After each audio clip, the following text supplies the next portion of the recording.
leveraging big data for the 360-degree view of the consumer. I'd like to thank everybody for joining us, and let's get started. So just a little bit about me real quick. My name is Tom Kersnick. I'm the Big Data Solutions Practice Leader for Pactera for North America. My background is based on algorithm simulations and modeling, as well as real-time analytic in-memory architectures. We'll go into a little bit more detail about what that means as well.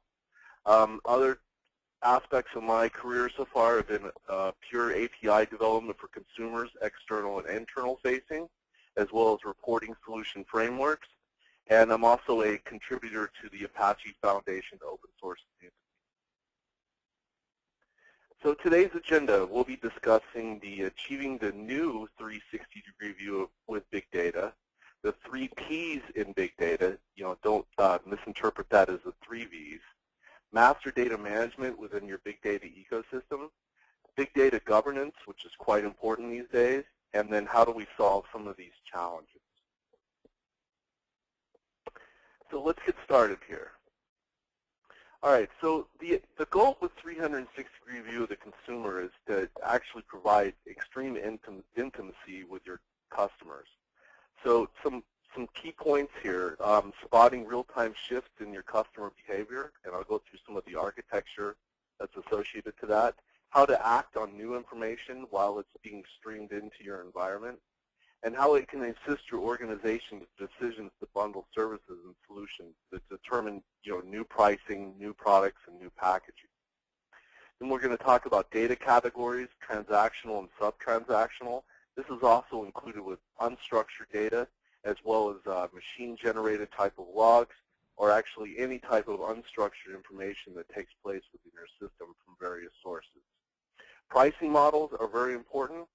How do you determine the right pricing model? This can be based even down to the minute detail of zip code or geolocation. Behavior-based customer offers, such as how do you match customers to the proper product, as well as how do you match customers to a particular portion of your product. And then last is preventing the customer churn. The last thing you want to do is lose a customer. So how do you prevent that over time? By looking at their buying patterns, what they like to look at, the type of sentiment associated to their reviews, etc. All right, so let's talk about how do you achieve this. If you look at the diagram at the bottom part of the slide, you'll notice that there's this term, the enterprise data lake.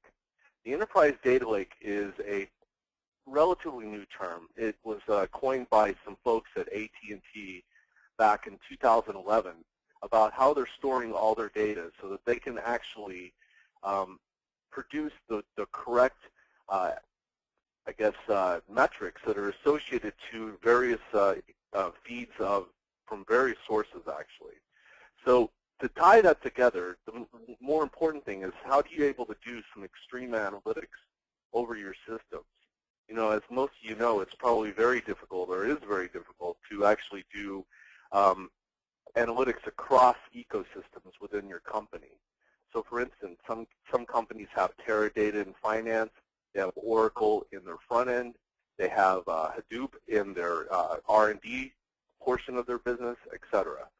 So the idea of the enterprise data lake is to show you that you can consolidate all of these ecosystems into one location to where you can actually start doing the 360-degree view of your consumer. You can do smart grid type of functionality such as usage, location, business rules, and proper prediction. And the types of algorithms, of course, are classification, cluster, natural language processing, and time series analysis.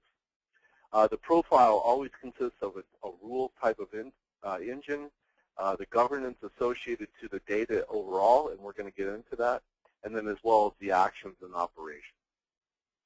So this information is constantly being generated from every interaction of a customer, and that comes from your product or your third-party feeds that are coming in. So the idea is to be able to target the customer communication a lot better than you're able to do it in multiple ecosystems.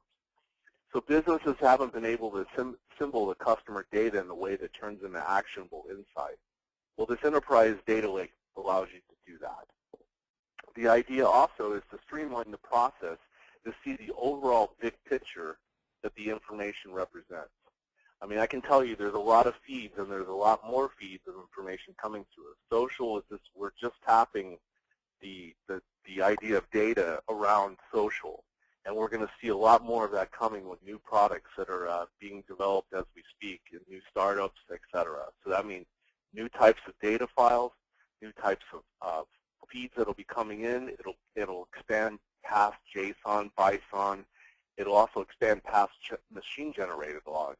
I think we're going to see less consolidation of data and more a type of individual detailed data feed. So let's talk about the architecture a little. As you can see here, it looks pretty complex, but in reality it's not. The term that I like to use the most is that we'll start seeing more of a hybrid data warehouse. The hybrid data warehouse is never going to replace your current data warehouse ecosystem. So if you use Teradata or one of the big players to do that, or even Greenplum or Vertica or whatever that may be, all those ecosystems are going to play very nice with a Hadoop infrastructure as well. Not only as the enterprise data lake, but also a place where you can do extreme analytics against your data. So as you have APIs or other types of feeds coming into your system, or other ecosystems of your data to consolidate it all together, you'll be able to do customer data processing that's in the bottom right there. And then as you can see, the framework is starting to be developed for the 360-degree view. You'll be able to look at the profiles, the analytics associated to the customer, the extended attributes, which will then feed into marketing, sales, service, R&D, and risk. And then on the left, you can see some other analytical systems that will take place. So it will involve CRM, ERP, call center data, and e-commerce if that fits into your business model.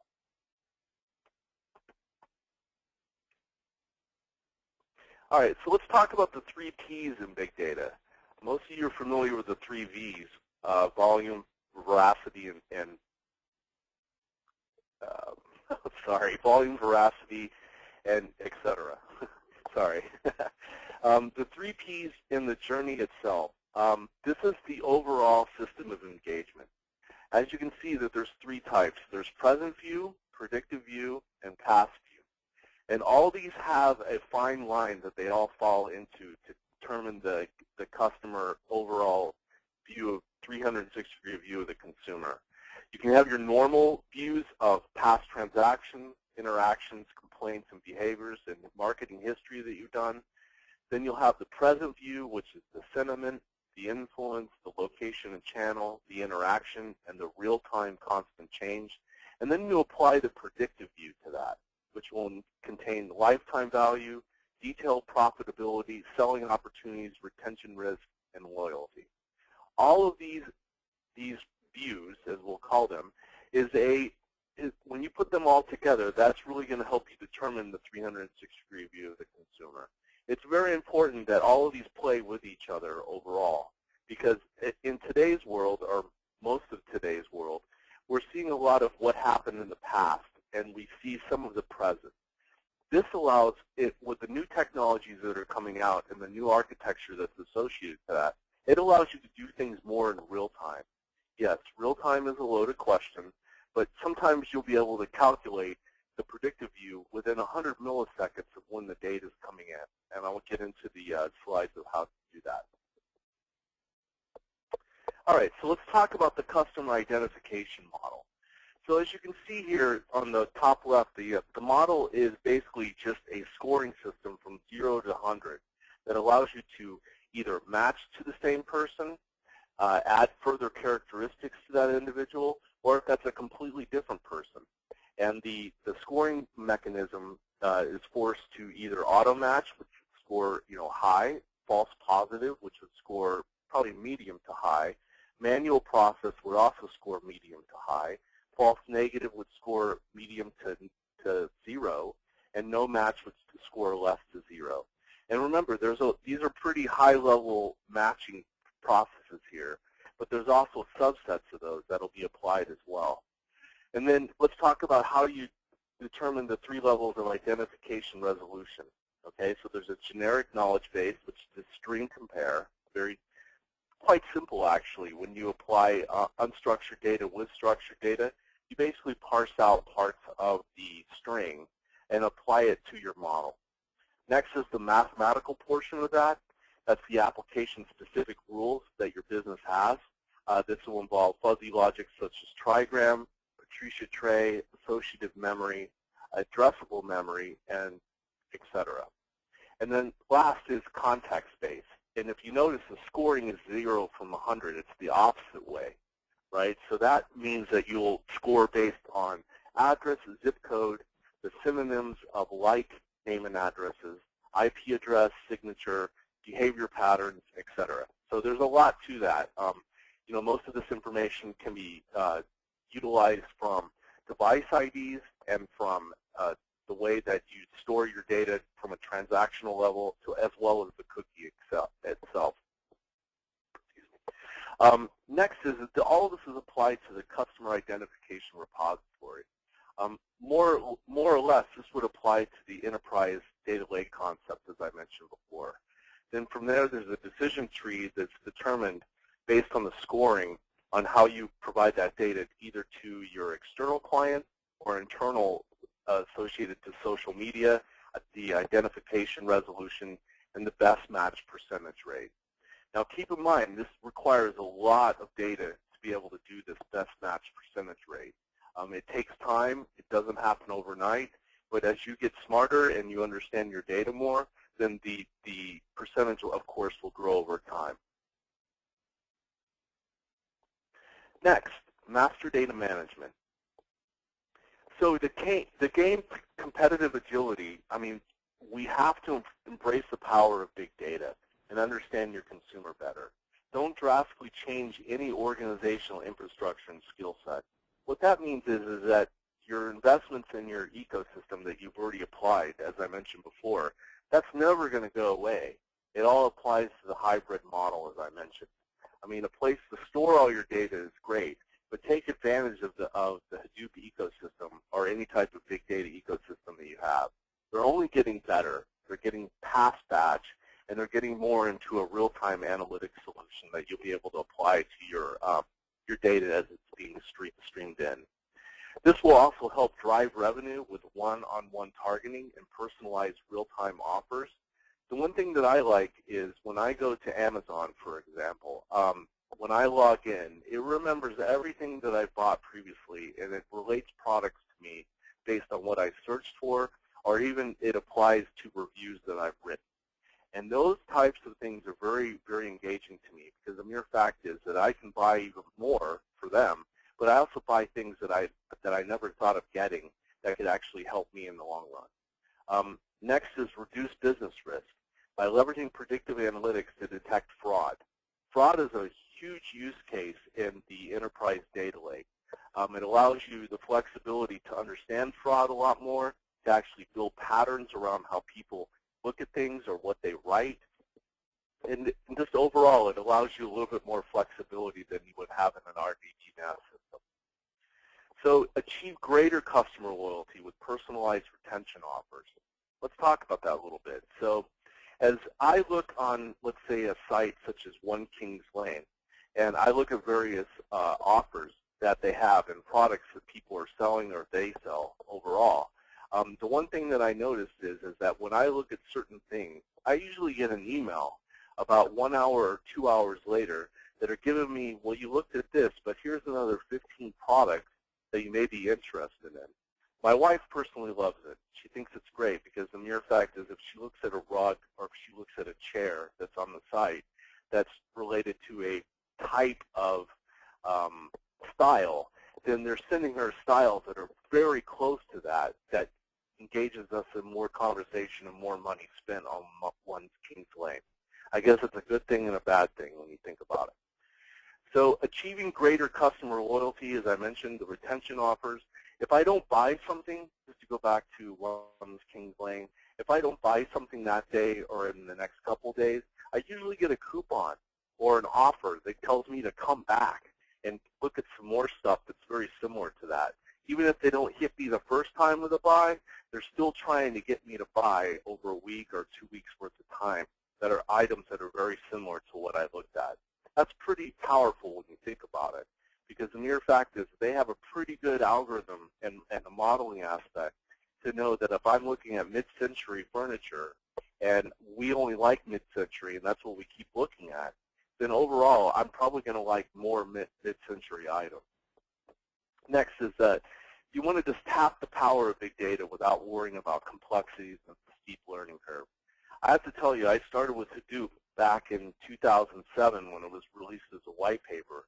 And you want to talk about complex, that's when it was really complex, because there was really no documentation, there was really no tools that allowed you to really deep dive into the analytics. It was just pure Java, and you had to write a lot of crazy, long-winded Python scripts as well to get the data out. It's getting a lot easier these days, and it's just like a seamless world of your old world, that the way you used to get data out, and then now it's even easier to get it out of Hadoop as a whole. Next, big data governance. This is an interesting problem to solve. Big data governance is coming into play a lot more and more and more. As we work with a lot of clients in the Fortune 500 industry at Pactera, this conversation comes up all the time. And there's no real way to solve this other than having a team of people who actually do the metrics and do the analytics that come out of your enterprise data lake that allows you to, I guess, digest data out of your enterprise data lake in the same format for all metrics.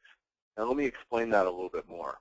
So if you have a finance group within your company, and they look at transactions and they look at certain types of metrics that are associated to finance, but you have a marketing team who also wants to look at similar metrics when it comes to finance and how it related to their prospects in marketing and their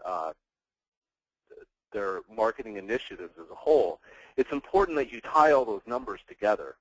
One thing I'm realizing is that when we work with these big companies is that there's a lot of ecosystems that could be $1 off, $10 off, 8 cents off, etc.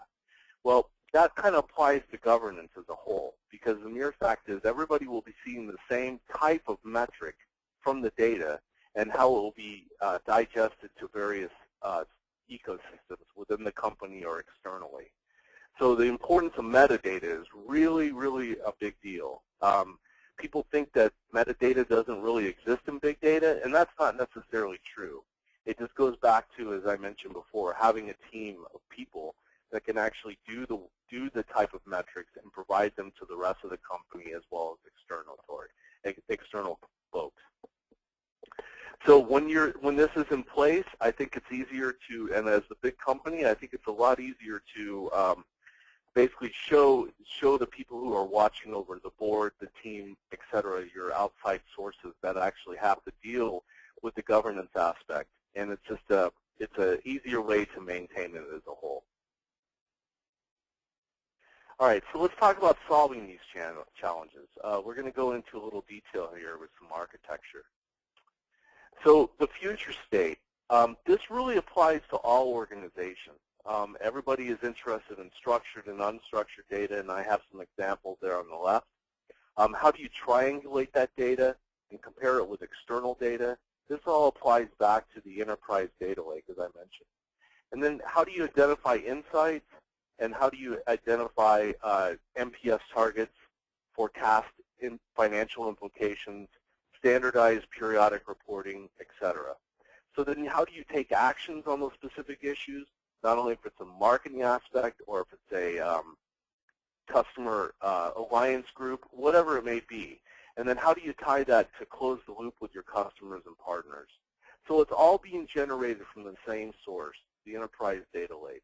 This allows you to actually just do everything that's needed within the company and show the same type of metrics related to R&D type of searches you're looking for, and it's going to get even more extreme than that. As we start mapping the human face and the actions that come from customer service, et cetera, how do we apply sentiment? This all comes into play, and how do you actually react and pre-act to the to the data that's coming into your system. Industry use cases. So banking and financial services, they're using this data to collect from ATMs, bank branches, call centers, third parties, if they're gobbling up new companies, etc. They're all applying this to the data lake and extracting great information out of that to tie it to their bottom line of when they bought something or how it applies to money they're making or losing. This is a great fraud example, ATM fraud, bank fraud, etc. This all can apply to how do you start modeling those fraud techniques to become stronger and agile when it comes to looking for an individual or a group of individuals who's causing fraud. Manufacturing. One of the examples that I like to use for this is machine-generated logs. How do you react when the machine-generated log is being produced? For example, if you produce a monitor or a tablet or a mobile device, it's a great idea to ingest your machine-generated logs into an ecosystem of this nature that allows you to build alerts and monitoring around particular types of products. So, for instance, if you have a mobile device that you created and you're generating logs associated to that, and you're noticing that the logs from a certain factory are not great because of some chip that seems to be a defective chip, well, you should put an alert into place so where you can monitor that stuff. And that way you don't release that product out to the rest of the world where it could actually imply a negative type of social aspect to your company. Bad idea. But on the other hand, you're preparing yourself for the future so that you can be prepared to always have positive social aspect to your brand. Next is energy and utilities. Patterns in smart meter data can be analyzed to predict future consumer utilization patterns and prevent outages. This goes back to the whole smart metric aspect of big data. So as how do you regulate, power and pricing associated to certain zip codes or certain types of weather conditions that are taking place? So if it's really hot and folks are using a lot of air conditioning during that time, well, not only will you be able to regulate it, but you can also build revenue patterns around that. So that the sky's the limit, right? You're able to do all of this stuff that's associated to your energy and utility and base it on weather predictability. Next is retail. I think this is probably the best use case of all for big data right now because it allows you to do the marketing aspects, as I mentioned before. It allows you to deep dive into your marketing initiatives that are taking place. If you sell a product and you're not really sure how that product's going to sell in the United States versus, let's say, China, well, what you can do is you can actually offer coupon codes to certain zip codes that use that device pretty regularly all the time and see if there's a reaction, a good reaction to that, and then hit them up with consumer surveys, etc., to actually tie them to see what they thought of the product before you release it to the rest of the country and the world. It's endless, actually. Okay, next. I talked about the real-time solution that takes place with big data. And one of the technologies that's out today that's actually becoming more and more enterprise-ready is Apache Storm. This is a great distribution that is enterprise-ready, as I just mentioned, that allows you to actually build simulations and models as data is being streamed into your Hadoop ecosystem. It's extremely important, and it's actually it stores the algorithm results as it's coming into the fly. For instance, let's take a travel company that's online, right? The longer you stay online and the longer that you look at products that are online, then they're keeping track of you as the data is being streamed in and what you're looking at. You may notice that the price may rise more or less than it decrease, and that's because they're watching exactly what you're doing and they're building models. If you keep looking at the same flights or you keep looking at the same destinations, you close your browser but you don't clear your cookies out, and then you come back a couple hours later, they say that this is what the market price is. Well, that could be true and not true. If you go directly to the site of the airline that you're looking at, you may notice that there is a big price fluctuation in your price versus the travel site that you're on. This is also really good for real-time predictive analytics, as I just mentioned, time-sensitive recommendations. For instance, if you're on Amazon, you're looking at products, those recommendations are usually pretty close to real-time when they're starting to recommend new products. Hit your refresh button and you'll see what I'm talking about. Next is rogue trading. I think a lot of NYSE-related companies are using Apache Storm or something like it to actually see what exactly the trades that are taking place and how they associate to other parts of the market that are happening out there or other markets. And then this is also going to be applied to social or even network monitoring. If you have a huge network within your organization, Apache Storm is great just to monitor the network and the streaming network that's taking place. Very, very important here. So there's a lot of uses here. And the topology for Storm is just another distributed platform, just like Hadoop. The more machines you add to it, the more streamlined you become. And then you'll also be able to do, as I see here, CLI, which is Customer Line Interface. This allows you to write those algorithms in a real-time fashion against your Storm topology.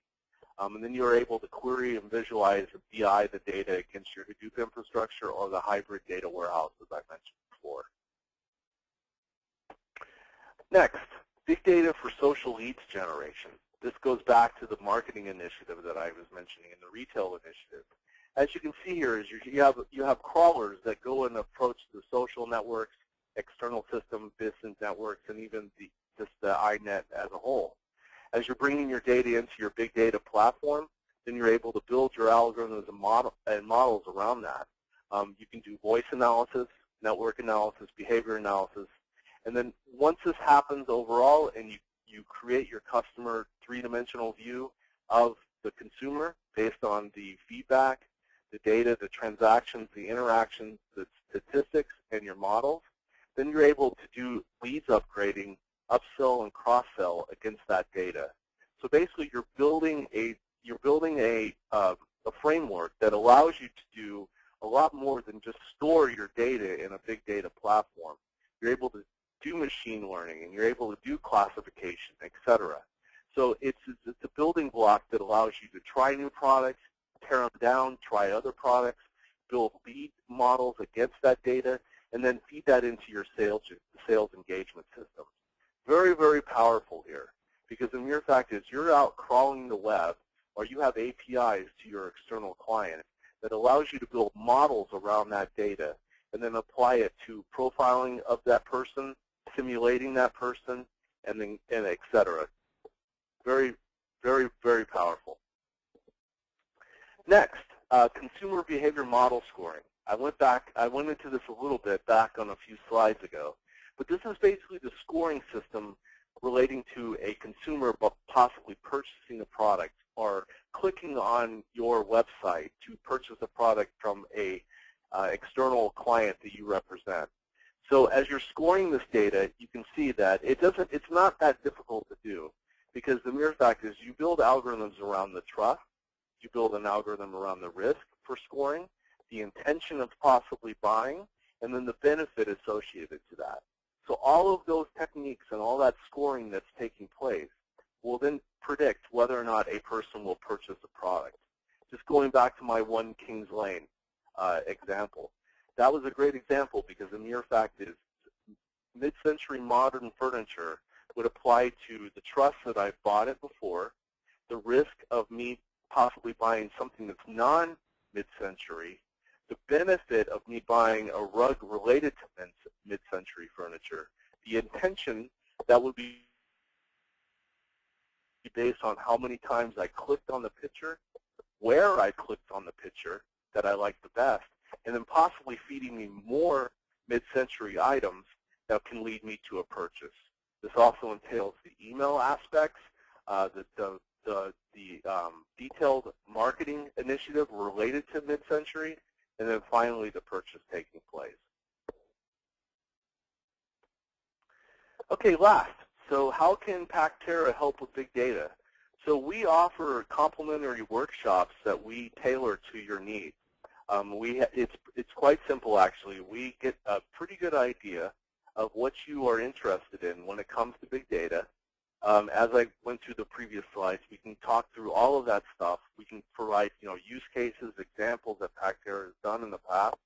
And then we usually come up with a 4-hour workshop that's usually on site where we can work with you and talk through some of the scenarios that are pain points or non-pain points and just help overall. I think we help best with solution architecture, end-to-end management, big data governance, master data management and metadata, best practices in architecture, as well as even extreme scripting and coding for you. This will also gain from an executive workshop, which is a part of what your tomorrow will look like, the big data project takeaways, what you're interested in, defining the risk on investment, and getting the right risk on investment on your big data. So the workshop isn't necessarily a technical workshop. It's also an executive workshop, as you like. As I mentioned before, we tailor it to your needs. All right, well, I'd like to thank you very much. Once again, my name is Tom Kersnick. I'm the Director of Big Data Solutions for Pactera. Thank you very much, and if you have any questions, feel free to email us,